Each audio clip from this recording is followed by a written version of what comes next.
अमरावतीतील बडनेरा विधानसभा मतदारसंघ हा नेहमीच चर्चेत राहिलाय. या मतदारसंघात अपक्ष उमेदवार म्हणून विजयाचे हॅट्रिक साधणारे रवी राणा आता चौथ्यांदा विजय राखणार का हे सुद्धा पाहावं लागेल. अमरावतीमध्ये एकूण 8 विधानसभा मतदारसंघ आहेत आणि सगळ्याच विधानसभा मतदारसंघातील राजकारण हे नेहमीच चर्चेत राहिलंय. पण अमरावती शहराचा अर्धा भाग आणि काही ग्रामीण भाग एकत्र करून तयार झालेला बडनेरा हा विधानसभा मतदारसंघ सगळ्यांचंच लक्ष वेधणार आहे. ह्या मतदारसंघामध्ये अपक्ष उमेदवार म्हणून विजयाची हॅट्रिक साधणारे आमदार रवी राणा आता चौथ्यांदा त्यांचा विजय कायम ठेवणार आहेत का, की बडनेरा विधानसभा मतदारसंघात काही बदल होणार आहेत हे आता निवडणुकीच्या निकालानंतरच कळेल. या मतदारसंघाचा जर आपण इतिहास बघितला तर इथे एका पक्षाचं कधीच वर्चस्व होऊ शकलेलं नाहीये किंवा एखाद्या पक्षाला हा मतदारसंघ कधीच आपला बालेकिल्ला बनूच देत नाही. ह्या गोष्टी यातनं करणं स्पष्ट होतात. त्यामुळे रवी राणा यांचा हा बालेकिल्ला आहे किंवा या ठिकाणाहून रवी राणा हे पुन्हा निवडून येतीलच असा गैरसमजही आपल्याला होता कामा नये. कारण की इथलं राजकारण कधी कुठली दिशा घेईल हे सांगता येत नाही. रवी राणांची यंदाची स्ट्रॅटेजी लक्षात घेण्याआधी आपल्याला त्यांचा निवडणुकीतला स्ट्राईक रेट कसा असतो ते मागच्या निवडणुकीवरनं ठरवता येतं आणि त्यावरती आपण एक नजर टाकूयात.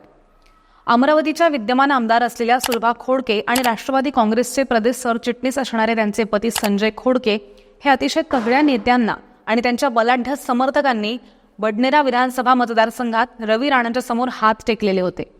2009च्या निवडणुकीत रवी राणांचा खोडके समर्थकांशी जोरदार संघर्ष झालेला होता. त्यावेळी पहिल्यांदा प्रचार कार्यालय जाळणं, एकमेकांच्या पदाधिकारी आणि कार्यकर्त्यांवरती हल्ला चढवणं, महापालिकेमध्ये महापौरांच्या दालनामध्ये धिंगाणा घालणं असं सगळं काही रवी राणा आणि त्यांच्या कार्यकर्त्यांनी केलेलं होतं. राणांचा धसका घेऊन खोडक्यांनी चक्क बडनेरा मतदारसंघालाच हात जोडले आणि रवी राणांमुळे त्या बडनेरा सोडून निघून गेल्या आणि 2019ची निवडणूक सुलभा खोडकेंनी काँग्रेसच्या उमेदवार म्हणून अमरावती विधानसभा मतदारसंघातनं लढली आणि त्या विजयी सुद्धा झाल्या. 2019च्या निवडणुकीमध्ये राणांच्या कट्टर विरोधक असणाऱ्या सुलभा खोडके ह्या बडनेरा विधानसभा मतदारसंघामध्ये नव्हत्या आणि अशा वेळी शिवसेनेचे माजी आमदार दिवंगत संजय बंड ह्यांच्या पत्नी प्रीती बंड ह्या भाजपा आणि शिवसेना युतीच्या उमेदवार म्हणून राणांच्या विरोधात उभ्या ठाकल्या. रवी राणांनी प्रीती बंड यांचा 15,541 मतांनी पराभव केला आणि सलग तिसऱ्यांदा बडनेरा मतदारसंघात आपलं नेतृत्व कायम ठेवलं. बडनेरा विधानसभा मतदारसंघात राणांनी मोठ्या प्रमाणात निधी आणला. आमदार झाल्यानंतर रवी राणांनी सलग 5 वर्ष मतदारसंघात खळबळ उडवून दिली.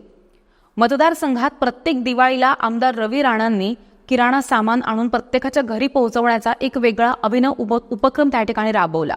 त्यांनी विदर्भ दहीहंडी नावानं राजापेठ चौकामध्ये भव्य दहीहंडी स्पर्धा सुद्धा सुरू केली. दरवर्षी प्रसिद्ध चित्रपट कलाकार या दहीहंडीला उपस्थित असतात आणि विशेष म्हणजे अमरावती शहरातील सायन्स कोर मैदानावरती झालेल्या सामूहिक विवाह सोहळ्यामध्येच त्यांनी नवनीत राणांशी विवाह सुद्धा केला होता. बडनेरा विधानसभा मतदारसंघात सगळ्याच जाती धर्माच्या लोकांशी रवी राणांची चांगलीच जवळीक आहे. त्यामुळे इथं प्रत्येक सण उत्साहात साजरे केले जातात. 45 ते 50 हजारांपर्यंत दलित मतदार बडनेरा मतदारसंघाशी जुळलेले आहेत आणि ह्यापैकी अनेक मतदार हे रवी राणांशी आतापर्यंत चांगलेच जुळलेत. संविधान बदलणार हे भाजप विरोधातील नरेटिव्ह ह्या मतदारसंघामध्ये त्यांनी सेटच होऊ दिलं नाही आणि जर ते सेट झालं असतं तर यावेळी त्यांना दलित मतदारांची समजूत घालताना फार अडचणी आल्या असत्या. त्यामुळे वेळीच खबरदारी घेऊन त्यांनी दलित मतदार आपल्या बाजूने ओढून घेतलेत. सिंगापूर ब्रांचला प्रमोशन होतंय तुझं. कॉंग्रॅच्युलेशन्स. तुला आनंद नाही झाला? मला पीसीओडीचा त्रास आहे. उगाच एवढी जबाबदारी कशाला घ्यायची? अगं एवढं सिरियस नाहीये ते. एक काम कर, डॉक्टर चाटेज होमिओपॅथी क्लिनिकला नक्की कॉन्टॅक्ट कर. अगं किती जणींनी तिथे उपचार घेतलेत. तुमच्या आजाराचा परिणाम तुमच्या करिअरवर होऊ देऊ नका. आता यंदाच्या विधानसभेमध्ये राणांविरुद्ध कोण आहे तर नवनीत राणा ह्या अमरावती जिल्ह्याच्या खासदार झाल्यापासून राणा दाम्पत्य हे केवळ नेत्यांनाच नाही तर जनतेसाठी सुद्धा मोठी डोकेदुखी ठरलेले होते. यामुळेच नवनीत राणांचा पराभव झालाय असं बोललं जातं. कारण की पती पत्नींकडनं मतदारांची वेळोवेळी न होणारी कामं त्यासोबतच त्यांचं बदललेलं वागणं हे मतदारांना दुखावणारं होतं. राज ठाकरेंनी जेव्हा भोंग्याचा प्रश्न उपस्थित केलेला होता तेव्हा उद्धव ठाकरेंच्या घरासमोर नवनीत राणा बसल्या आणि त्यांनी आंदोलन करत हनुमान चालीसा वाचलेली होती आणि हे आंदोलन सगळ्या महाराष्ट्रामध्ये प्रचंड गाजलं होतं. त्यानंतर त्या वेळोवेळी भाषणातनं हैदराबादच्या असदुद्दीन ओवेसी आणि संभाजीनगरच्या इम्तियाज जलील यांना शिंगावर घेण्याची भाषा बोलत होत्या. त्या फक्त मतदारसंघापुरत्याच बोलत असत्या तर ठीक होतं, पण त्यांच्यामुळे हिंदू मुस्लिम हा वाढणारा तिढा अजूनच वाढत चालला होता आणि ह्याचं फलित मात्र काहीच निघणार नव्हतं. त्यामुळे कंटाळलेल्या अमरावतीच्या मतदारांनीच त्यांना घरी बसवले असे सुद्धा लेख छापून आले होते. त्यासोबतच नवनीत राणांच्या पराभवानंतर आता राणांची घरी बसवण्याची वेळ आलेली आहे असं भाजपा, शिवसेना आणि शरद पवारांच्या राष्ट्रवादी काँग्रेसला सुद्धा वाटत होतं. शिवसेनेनं बडनेरा विधानसभा मतदारसंघात सलग 3 वेळा याआधी विजय मिळवलेला होता. त्यामुळे बडनेरामध्ये शिवसेनेचा भगवा फडकावा असं सगळ्याच शिवसैनिकांना वाटत होतं. आणि असं असलं तरी सुद्धा विजयाचा हा भगवा नेमका कोणाच्या हातात द्यावा, शिवसेनेचा उमेदवार कोण असावा ह्याबद्दल प्रश्नचिन्ह होतं. गेल्यावेळी प्रीती बंड ह्या भाजप आणि शिवसेना युतीच्या उमेदवार होत्या. माजी आमदाराच्या पत्नी म्हणून त्यांना उमेदवारी मिळाल्यामुळं शिवसेनेतील अनेकांनी त्यावेळी नाकं मुरडलेली होती. रवी राणांच्या विरोधात महाविकास आघाडी उमेदवार निश्चित करताना बरीच गोंधळली सुद्धा होती. कारण की इच्छुकांची संख्या ही जास्त असल्यामुळं रवी राणांच्या समोर कोण टिकणार आहे असा प्रश्न सुद्धा निर्माण झालेला होता. यामध्ये राष्ट्रवादी शरद पवार पक्ष आणि उद्धव ठाकरे गट हे दोघंही आमनेसामने होते. त्यामुळे दोघांच्या वाकयुद्धामध्ये तिकीट कोणाला मिळणार याकडे सगळ्यांच्याच नजरा लागलेल्या होत्या. आणि शेवटी शिवसेना ठाकरे गटामध्ये विधानसभेच्या तिकिटावरनं बंडखोरी झाली आणि मातोश्रीवर सुनील खराटे यांना बडनेरात उमेदवारी मिळाली.